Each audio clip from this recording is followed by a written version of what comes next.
Welcome back to the Anti-Meta Meta Club. This week, we only have race speed that even has a meta car, and I have an absolutely hilarious anti-meta car for you. Let's get into it. The Bugatti Veyron is somehow our anti-meta car of the week. Under BOP restrictions, it weighs 3,600 pounds still, and hilariously has less than 400 horsepower. Despite how odd this is to have a Group 4 variation and not a Group 3 variation, it handles incredibly well, and it even outbrakes the Mazda. More importantly than that, it can hold its own against the Mazda in the straight, and you can definitely defend and attack there with this car. When it comes to outright qualifying pace, I was able to get a 124.174, which actually put me in 24th position globally. The Mazda and Jag are all over the leaderboards, but I think the Mazda is still more effective in the race itself because of the last straight, it can pass the Jag like it's nothing. Starting off all the way on the left, looking for the end of the wall and the end of the grass. Right at the end of the grass is when we're going to brake. You're going to trail brake in, but you're going to come off the brakes entirely, add a little bit more steering, and then get on the throttle. Gently, of course, to make sure that you don't understeer off your line. Using the curb is advised, and tracking out all the way to the outside is totally fine because you don't need to get all the way to the right to set up properly for the next corner. From about the middle of the track, maybe just a little bit to the left of the middle, before you get to the end of the WeatherTech signs that you see on the left, we're going to start turning in and searching for the curb. You want to put your left tires on the curb, and once you get past this line right here, we're going to straighten the wheel out and just go straight from there. That's also where you're going to start braking, and at the end of the curb on the left, that's when we're going to start turning in. It's going to be completely blind if you use the view that I do. As long as your left tires stay on the blue and yellow striped portion of the curb, you're going to be fine, but if they go beyond that, you're going to get a penalty. Continue steering to the right while getting on the throttle until your car is entirely beyond the beginning of the curb here on the left. Stay full throttle as you turn in, but once you get all the way up on the curb, lift just slightly so you can follow it to the end of the curbing and then continue steering to the left while full throttle. Turn before the beginning of that part of the curb and continue going straight over the grass. As long as two of your tires are on the curb or the pavement, you're going to be completely fine here. Act like a monster truck. Notice how this next curb kind of turns into a straight line about halfway through the middle of it. We want to put our left tires aligning with that straight portion of the curb, and we're going to put our left tires on the curb, right tires in the grass deliberately. Once you're fully on the curb, that's when we want to start braking, and don't brake 100%. If you brake 100%, it can easily make you spin too much. However, you do want it to rotate. By having your left tires on the curbing and your right tires in the grass, the tires that are on the curb are going to bite more, which will just make your car rotate into the corner. Your car should now rotate a lot more with just a little bit of steering, and you want to guide it so your right tires hit that next curb there. On this final exit curb, we want to make sure that your left tires stay on the striped portion and you get back all the way on the pavement before the start of the white line. I know this is a pretty wild concept, but it's not quite as crazy as it seems, and you can do this consistently. I'm going to show you another view, a third-person view, so you can get a better idea of exactly what's going on. So as you can see from this view, our right tires are fully in the grass. What happens is the right tires are going to slip as you hit the brakes, and the left tires are going to get a lot of grip. So the left side of the car is going to slow down a lot more, effectively just making the car rotate without having to add a lot of steering. The opposite is true as you get on the throttle. The right tires have more grip, so the right side continues to rotate around as you get on the throttle. And this car is incredibly wide, so you can see that it seems like we're coming off the track, but we're actually fully within the white lines. Approaching the next corner, there are actually number boards hidden on the wall to the left. Once you get all the way past this 300 board, that's when we want to hit the brakes. Right before we get to this white line is when we're going to turn in, staying in fourth gear, and we want to get our right tires on this inside curbing right here. The car can understeer a lot here, so make sure that you're really gentle as you squeeze on the throttle. Unfortunately for the next braking zone, there's almost nothing specific that we can see that would act as a braking marker. There are, however, a few cracks that go all the way to the curb and one that conveniently doesn't touch the curb, and that is the one that we're going to use as our braking point. Follow the tire marks to know when you should turn in, and you do want to dip down to second gear to really get the car rotated and decelerating, but you want to get back up to third gear before you get fully on the throttle. You can use a little bit more of the inside curbing, but it can sometimes upset the car and it'll make you lose momentum, so I usually just try to avoid it. As we're going down the long straight, it's a good time to talk about the optimal shifting point, which is just a little bit beyond halfway of the digital tachometer. The Mazdas are still going to be hilariously faster than the Veyron, however, at the very end of the straight, you should be going just as fast as them. After this final bit of curving, we're going to look for the Motul sign on the right, and then you'll see the number boards as well. Once your car is all the way past the 200 board on the right, that's when we're going to hit the brakes. I like to get all the way down to third before starting to turn in, and we're going to actually try to turn in before the black marks using only the right tires to touch the inside curb. You also want to use second gear to get the car to rotate just briefly, but then pop it back up to third gear before you get on the throttle. Continue steering left until you're ready to turn in for the next corner, which should be a little bit before the black lines, and you're going to lift off the throttle just briefly, but make sure you get back on the throttle as early as you possibly can, making sure you only track out as far as the outside of the curb. Go straight following that line, and then of course follow the line here as well, and don't shift up to 6th gear when you're doing just the time trial. The end of the grass here is a really good place to hit the brakes, but you can actually push it just a little bit beyond there. The key to this corner is making sure you get off the brakes early, and then you add more steering before you get on the throttle. It's much more important to stay full throttle than set yourself all the way up on the right, and of course this right-hander is blind if you use the view that I do. It's going to take a few tries, but just stick with it.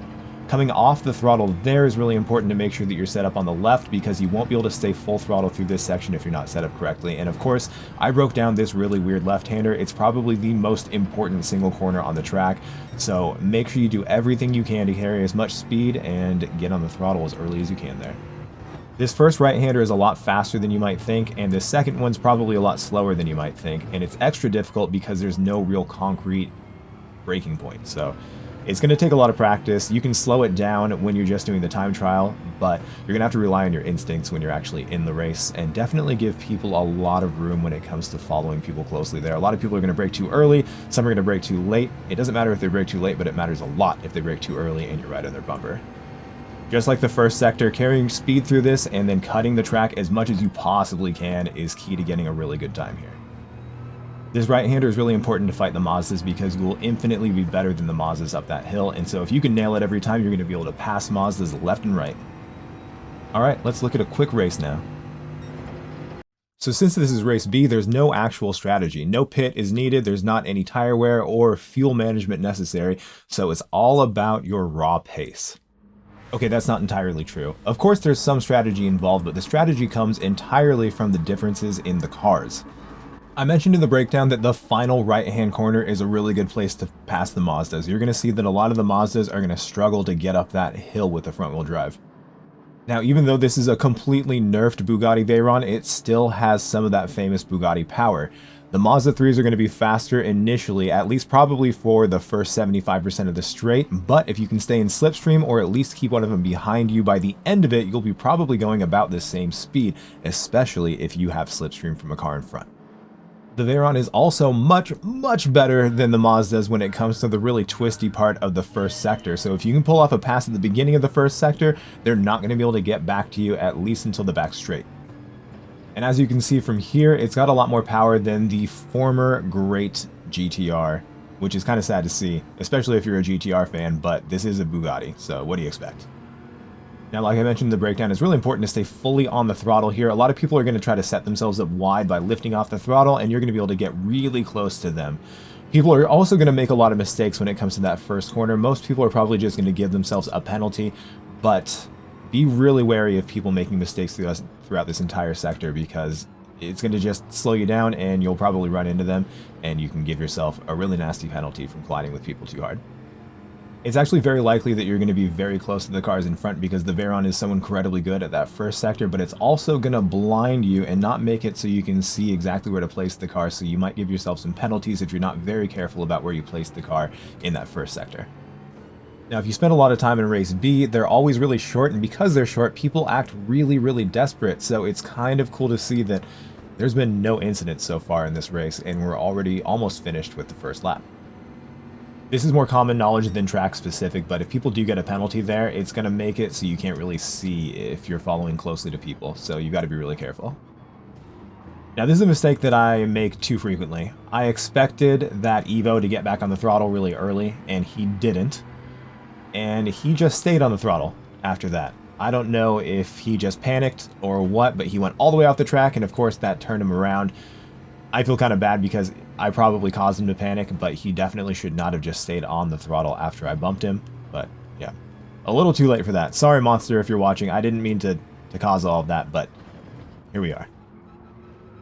Like I said, I think he could have just gotten off the throttle and still made that corner, even though I bumped him, because I bumped him pretty early. But it definitely looks like I just sent him directly off the track. I am choosing to defend myself. I don't think I caused that. but I at the very least caused him to panic, so I'll take half blame. Sorry again, Monster. Okay, anyways, back to the race. We are now following an F-Type, which is one of the meta cars, and the true meta cars, the Mazda 3, there are two of them directly ahead. Actually, it's all Mazdas and F-Types, all meta cars directly in front of us during the most important part of the track. For a brief moment here, I had a little bit of slipstream, but the F-Type had it for longer, so he was able to get in front. But as soon as I was able to get next to him here and the other cars pulled away, it became very clear that he was not going to be able to match the speed of the Veyron. Looking ahead, it looks like a recipe for disaster. Even though I was well ahead of the F-Type, I wanted to stay in the middle in case the F-Type wanted to go for a really deep late lunge. I didn't want to risk him hitting me. And I was also paying attention to this pack of cars. Luckily, no one made any collisions that time. It was really surprising that everyone was really clean, which was pretty cool. Now, I could have possibly made a lunge and gone for a deep braking move, but instead I decided to just stay behind everyone, and it looked like our buddy Allosaurus got netcoded, but afterwards he said that he just accidentally drove himself entirely off track. There was no netcode on his side. Now, right about here, we're going to be able to see the superiority of the Veyron in this sector. It's absolutely hilarious if you think about it that the Bugatti Veyron is not quite as fast as the Mazda 3, but it's much more nimble.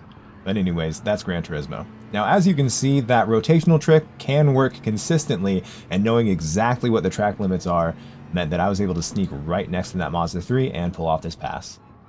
We are now in a perfect position to show off exactly why I chose this car against the meta car. So, we've got a Mazda 3 that has slipstream from a car in front of it. I have slipstream from that Mazda, and then there's another Mazda behind me that has slipstream. We're in a meta car sandwich. As you can see, the Mazda is absolutely taking off and the one behind me is about to go for a pass. Since I'm staying within the slipstream, you're going to see that things equalize just about here. In another absolutely wild contradiction, the Veyron can actually outbrake the Mazda. Assuming he's going to take that tight line, and he does, I give him just enough space, and as you can see from here, I'm able to absolutely destroy him up the hill. Hogston gave himself a penalty. I actually don't know where, but that meant that I was going to be able to get another position as long as I stayed close enough to this pack, which shouldn't be too difficult because, like I said before, the Veyron is incredible in the rest of the first sector. Obviously, driving ability plays into it just a little bit, but we've got about 7/10 to the one in front, 3/10 to the one behind, and we'll check in on that again once we're past the first sector. I talk pretty frequently about the dirty air affecting how these cars handle, but for whatever reason, the Veyron is not that affected by the dirty air in this sector. Double checking at the end of the first sector, like I said we would, we've essentially gained 2/10, now 3/10 on both of the cars. 3/10 closer to the car in front, 3/10 further away from the car behind, and that definitely just seems like the Veyron is 3/10 better than the Mazda 3. Now with our buddy Hogston, who is an awesome driver, I really like this guy. He's got himself a full second penalty, and we're very close to his bumper, and Fish Flops is now almost entirely out of slipstream range. I don't recommend doing this, but sometimes you can just drive straight through a car that's ghosting. A lot of people will avoid that because they're afraid of the car unghosting, but sometimes a ghosted car is actually fully solid. Now, Summer Love Machine was defending here kind of in the middle of the track, and so Dixon tried to go for a really late inside pass, which Summer Love Machine shut down immediately. It was pretty iffy though. It was so late that Dixon couldn't avoid running into him, so that's pretty annoying. It's iffy. If someone did it to me, I'd be very pissed off, because not being able to avoid a car, putting me in a situation where I'm going to definitely run into you, is extremely annoying. And of course, if it was real life, if you just cause an accident by moving over late, then that's not going to be cool. It's especially annoying because if you go back and look, you can see that Summer Love Machine immediately on the straight went all the way to the right, then all the way to the left, then back to the middle, and then again tried another defensive move against Dixon, making him run into him, which is just absolutely not cool. That's against the sportsmanship rules, and in real life, it's usually against the, I guess it depends on the racing series, but if you make multiple defensive moves and then of course make someone run into you, that's definitely illegal. So I'm saying all this because I want to explain why Dixon's about to do what he's about to do. I would generally do the exact same thing, but he didn't really commit to it, so it ended up just causing an accident, and Summer Love Machine then of course won that battle. But because of all of that, I was now completely at the mercy of Fish Flops. So because of that, I was potentially going to lose a position, and not only to him, Hogston is also going to go for it, but once again we have to trust in the anti-meta, and we've got a bit of a sandwich. I braked late and I was able to keep those positions. Now, Summer Love Machine, if you're watching, don't do that kind of crap. That stuff's not cool. Making multiple defensive moves and then making someone run into you, that's on you. And even though he, of course, rammed you after that, you then put him in a wall, you're pretty much at fault for all of this. But I digress. As you can see, our friend Padrome is also in the lead. He started on pole position, held it, and won by almost 9 seconds in the anti-meta car. And I went from the back and shared the podium with him. 2 Veyrons on the podium. Anti-meta car is doing really well this week. Thank you as always for watching, and I'd like to remind you that I stream on Twitch every Saturday through Monday as well as Wednesdays. And on Mondays, when the races are new, that's when I figure out what the anti-meta car is going to be. So if you want to see the whole process live, stop by on a Monday. Thank you.